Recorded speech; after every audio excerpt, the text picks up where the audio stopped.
All right, we here at Counterpoints are going on a crusade. That's right.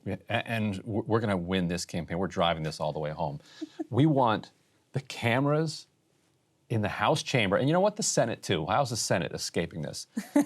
To continue to give us the kind of drama that they gave us that week where there were no rules. So actually over at The Intercept, we kicked off a petition that says, basically, we put this one up here, basically says, free the cameras. This is directed to Kevin McCarthy.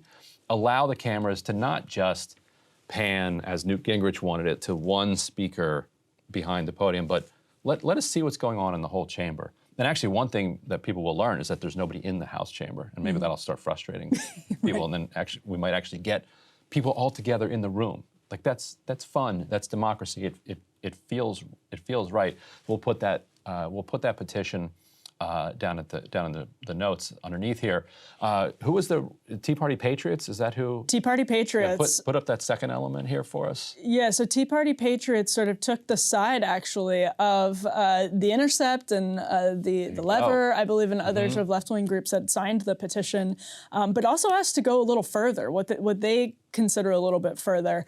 So in addition to adding C-SPAN to continue to broadcast, they said they want to, also I'm trying to read, maybe I need a new multicam view of the House? Yeah, the multicam. So viewers can select from multiple vantage points. So it's like citizen journalism. So people can do their own kind of production. Right, empowering citizen journalists via C-SPAN. Now, I like it.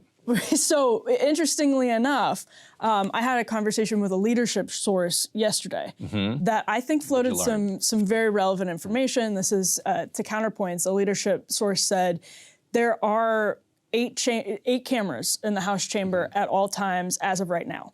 That is up from 6 cameras in the 116th Congress, 7 cameras in the 117th Congress, so it's now 8 in the 118th. And they also pointed out there are 6 cameras they had 42 transitions in the 116th. Like going back and forth. Right. Okay. That went up to 73 transitions in the next Congress, so it's increased. I'm not sure. This is the first hour of rules debate. Oh, okay.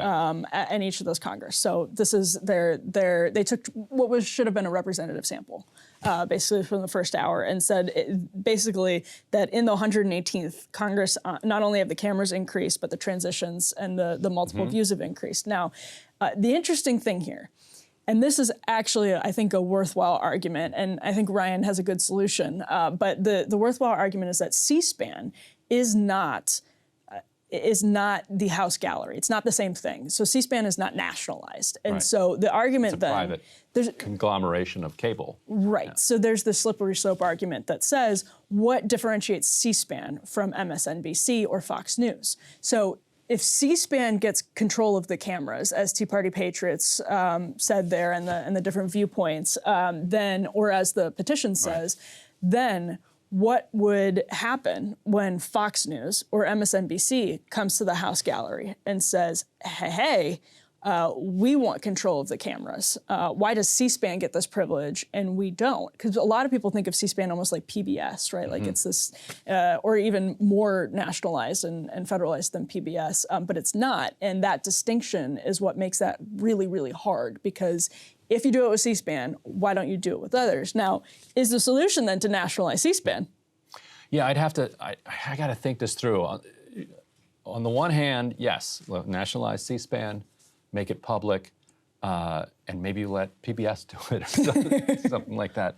Because I understand the resistance to allowing Fox, MSNBC, CNN, because then where do you stop? Like, who else do you let in? Like, and then you have the government in the position of kind of licensing certain media, but not licensing other media. Which they already do. Which they already do, but you don't. But it's dicey. Yeah. When you're getting into that area. Then part of me is like, you know what? Let MSNBC, CNN, Fox, like if they're.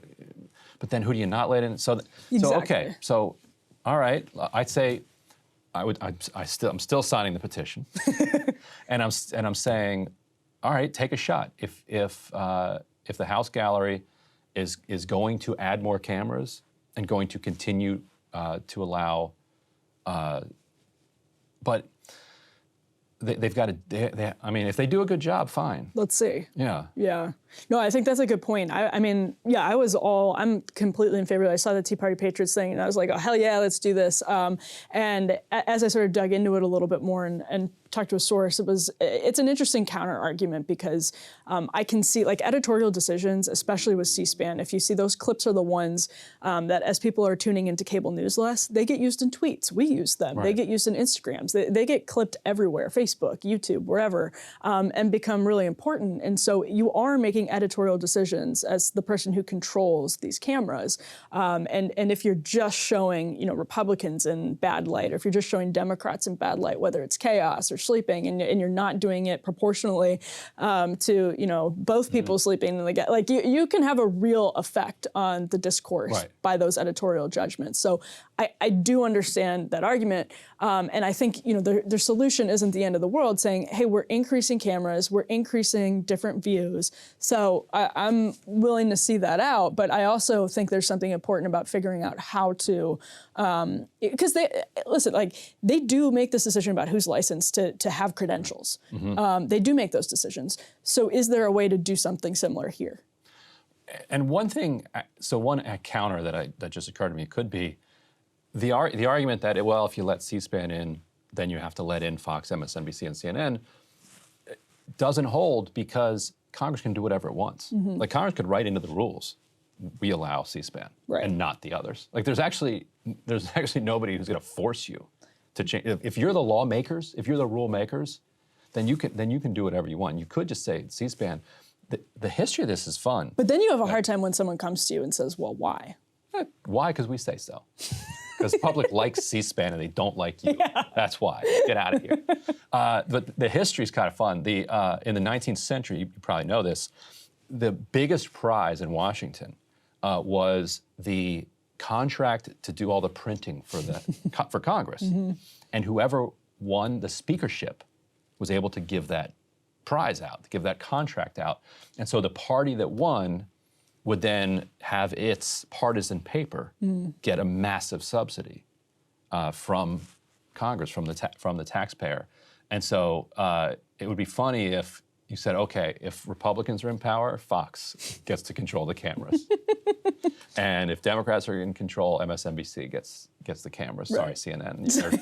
They're a little more partisan than you are. Well, there's silver lining to all of this, which is even if this solution falls short, it's actually still better than where it was before. If the number of cameras are increasing, the number of views are increasing, and this issue has become more high profile. A lot of people have been talking about this week to the point where the petition is going viral and Tea Party Patriots was weighing in, people on both sides.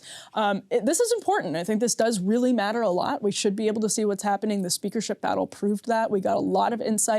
It gave reporters questions to ask. There was a lot more that we understood about that battle because reporters knew what to latch on to. They knew to ask about Mike Rogers. They knew to ask about some of these schisms that were happening and fights that were happening in real time because of what we could see on C-SPAN. The public got to see it in a way that I think was extremely enlightening and broadened the context that we all had for understanding what was transpiring with our government. So it is important, and the more views, the more transparency we get, the better. And anyone who wants to help in that way, I think that's great. And that's the silver lining, is that it's at least advancing in some direction. There you go. And then people have to actually show up and be on the floor. That's right. Yeah. Hey, maybe this incentivizes them to do that. Maybe it will. To actually govern. All right, stick around. We'll have more for you soon. Hey guys, ready or not, 2024 is fully upon us now, and Sagar and I have been brainstorming ways that we can really up our game for this critical election. Yeah, we rely on our premium subs to expand our coverage, to add staff, to upgrade the studio. We just want to give you the best independent coverage of this election, which is possible. So if you can help us out, become a premium subscriber today, breakingpoints.com, or the link is down here in the description video. It really means the world to us, and if you like what we're all about, this is the best possible way to keep us 100% independent, working only for you.